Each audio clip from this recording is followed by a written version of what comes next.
This is a huge blow to Meghan and Harry's PR brand, especially for Harry and his status with the monarchy, and also obviously that will be for Meghan Markle too. So what happened this time is what we want to discuss in this video. Now before we move on, just to remind you, most of my viewers are not subscribed. If you happen to be one of them, consider subscribing.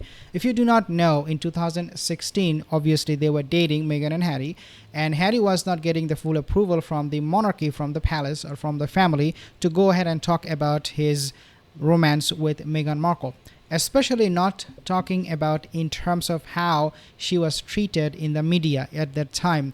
He was completely barred from that kind of tweet, because then it will come across that he was trying to recreate Diana image part 2 for the monarchy, and the monarchy did not like it. But nevertheless, because the monarchy was very lenient and soft with Harry, they let it go. So he tweeted on that and they were like, okay, if you did that, no problem.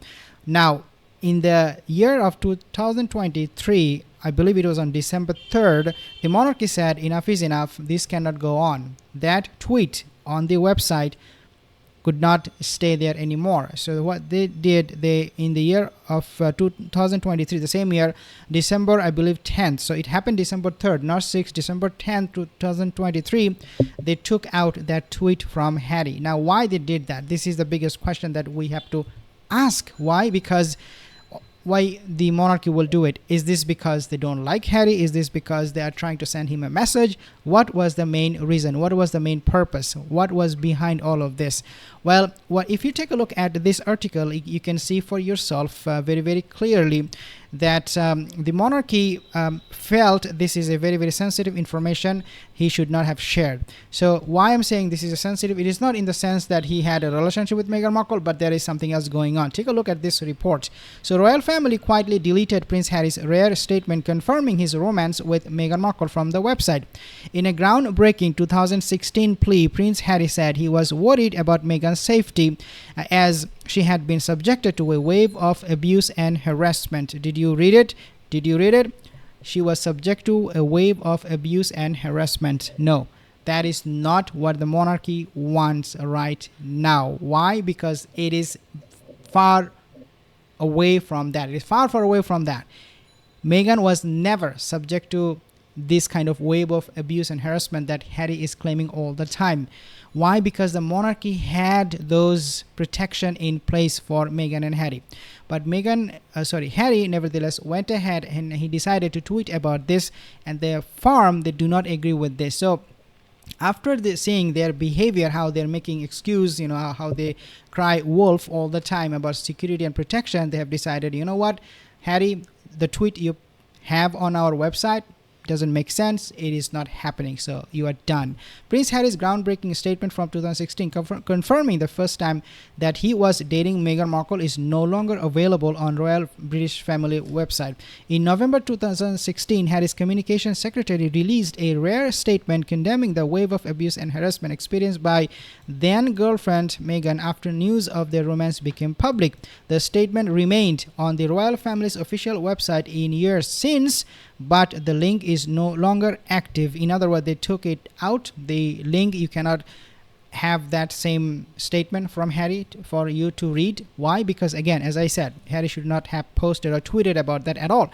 According to Newsweek, the internet archive site Wayback Machine was able to access the link on December 3rd, but not a week later on December 10th, 2023, indicating it was removed during that span. Harry's spokesperson said in the statement, quote, in part, his girlfriend Meghan Markle has been subject to a wave of abuse and harassment. So again, it was Princess Diana, recreating image 2 that Harry wanted to portray to the whole world, that we already have another Diana incident coming potentially, so I need to cry wolf, I need to scream, I need to cry, I need to tell the whole world that we're at risk, my wife's life is at risk. And that's how they wanted to promote their own narrative of how the marriage will go forth from that point onward.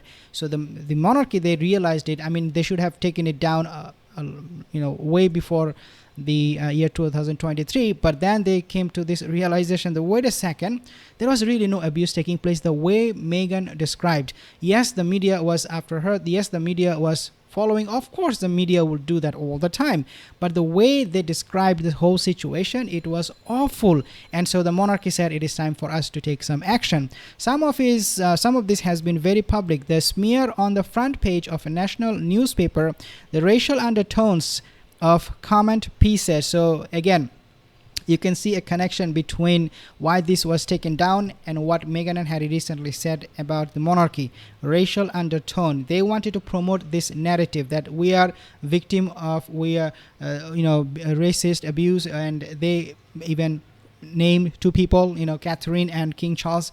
So yeah, they were setting the ground for that narrative to flourish, but obviously now we know these are all bogus and lies coming from them. And the outright sexism and racism of social media trolls and web article comments, some of it has been hidden from the public. The nightly legal battles to keep defamatory stories out of papers, her mother having to struggle past photographers in order to get to her front door. Again, bringing back all of these memories of how Diana was treated by the media. Obviously, the paparazzi, I would say they were partly responsible for the tragic accident of Princess Diana, but they were not totally responsible. The monarchy, they provided protection for her and all that, but it happened and it was a tragic incident. They investigated it. But for Harry, obviously, that is not the end of the story. He wanted to continue on living with that kind of nightmare he chose for himself. And now we see Meghan Markle is in the picture quite conveniently.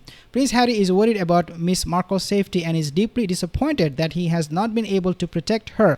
He continued, "It is not right that a few months into a relationship with him that Miss Markle should be subject to such a storm." Really? Like, Meghan was coming to this relationship thinking that, well, nobody's gonna talk about the relationship, about Prince Harry. How stupid. I mean, this is exactly the same way of saying Meghan Markle did not know anything about the royal family, right? She said that I did not know anything about Andrew, I did not know anything about Beatrice, I did not know anything about Prince Harry, the Queen, nothing. I did not know nothing. All the lies. And so it is equivalent of saying that I did not know that the media was going to come after me, the media is going to be following me. These are all lies, guys. These are all lies that Meghan is creating all the time to fit her narrative. He knows commentators will say this is the price she has to pay, and that's it. This is all part of the game. He strongly disagrees. This is not a game. It's her life and his. Again, I mean, his and her propaganda machine, PR machine, is talking exactly nonsense and rubbish.